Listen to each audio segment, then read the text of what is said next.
خبر شامل کرتے ہیں Chaudhry Abdul Majeed Arain, chairman international Pakistan Arain news Mianwali. وزیراعظم یوتھ فری لیپ ٹاپ اسکیم کے لیے نئی اہلیت کا اعلان۔ حکومت پاکستان نے وزیراعظم یوتھ فری لیپ ٹاپ اسکیم کے لیے نظر ثانی شدہ اہلیت کا معیار جاری کر دیا ہے۔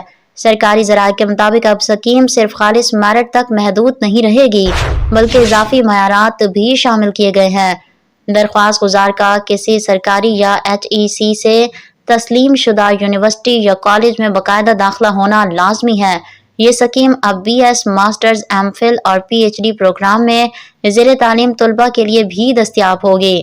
انتخاب کا عمل تعلیمی کارکردگی، تصدیق شدہ ڈومیسائل اور دیگر مقررہ معیارات کی بنیاد پر مکمل کیا جائے گا تاکہ شفافیت اور انصاف کو یقینی بنایا جا سکے۔